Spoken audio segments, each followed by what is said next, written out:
Hello વિદ્યાર્થી મિત્રો, મારું નામ છે સોના મહેતા. મહેતા ટ્યુશન ક્લાસીસમાં આપનું સ્વાગત છે. ગયા વિડિયો લેક્ચરમાં આપણે વાસ્તવિક વેતન અને નાણાંની ખરીદ શક્તિ શોધી હતી. હવે આજના વિડિયો લેક્ચરમાં આપણે કૌટુંબિક અંદાજપત્રનો સૂચકાંક ફરી વખત જોઈશું, કંઈક નવા અંદાજમાં. જેણે પણ ગયા વિડિયો લેક્ચર નથી જોયા એ પ્લેલિસ્ટમાં જઈને પહેલા જૂના વિડિયો લેક્ચર જોઈ લે, આગળના વિડિયો લેક્ચર જોઈ લે. અને હવે આજે આપણે આમાં સમજીશું કૌટુંબિક અંદાજપત્રના સૂચકાંકમાં. તો આપણને રકમ કંઈક આ પ્રમાણે આપી છે. 5 વસ્તુઓમાંથી 3 વસ્તુઓ A, B અને C ના ભાવમાં વર્ષ 2010 ના સાપેક્ષમાં વર્ષ 2015 માં 90%, 120% અને 70% જેટલો વધારો થયો છે. જ્યારે આ વધારો શબ્દનો ઉપયોગ થાય છે ત્યારે 100 સાથે પ્લસ કરવાનું છે. કેમ કે આધાર વર્ષનો સૂચકાંક 100 છે જ ઓલરેડી, અને આપણને અહીંયા 2010 ના સાપેક્ષમાં કીધું એટલે કે 2010 આધાર વર્ષ છે, એના અનુસાર 2015 માં આટલો વધારો થયો છે. તો જ્યારે પણ વધારો શબ્દનો ઉપયોગ થાય છે ત્યારે જે રકમ આપી છે એમાં આપણે પ્લસ 100 કરવાના છે.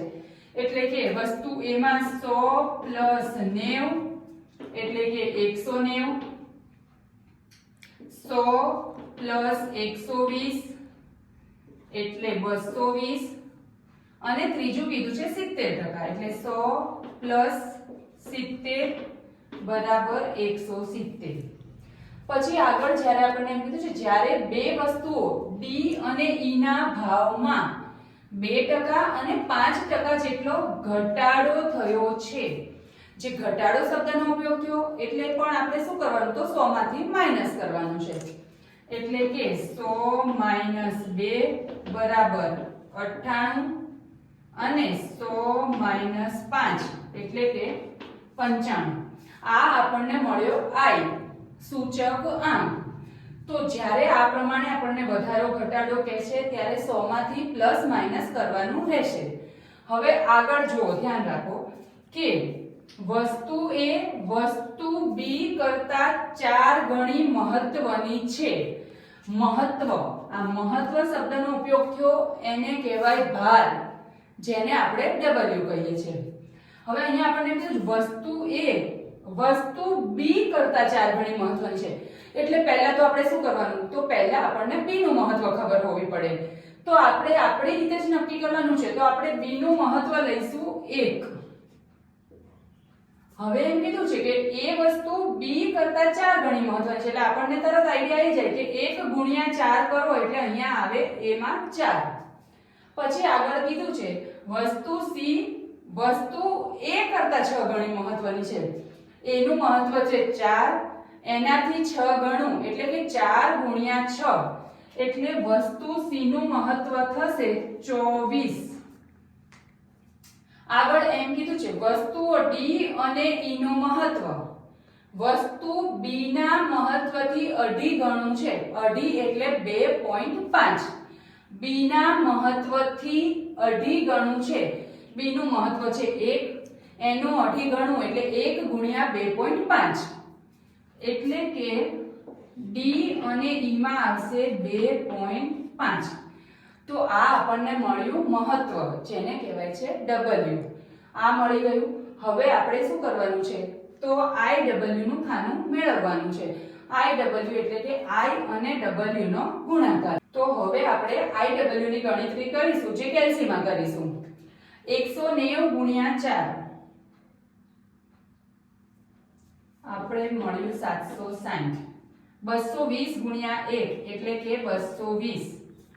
170 ગુણ્યા 24 બરાબર 4080. 98 ગુણ્યા 2.5 245 અને 95 ગુણ્યા 2.5 237.5. વિદ્યાર્થી મિત્રો, આ આપણને મળ્યું IW. હવે આપણે એનું ટોટલ કરી લઈશું.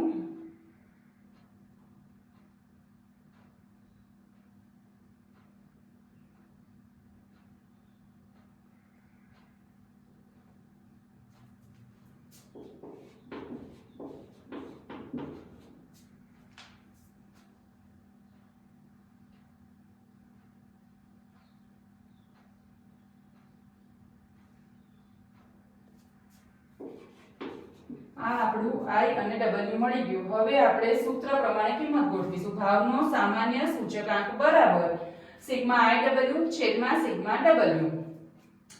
સિગ્મા IW મળ્યું છે 5542.5 અને સિગ્મા W મળ્યું છે 34.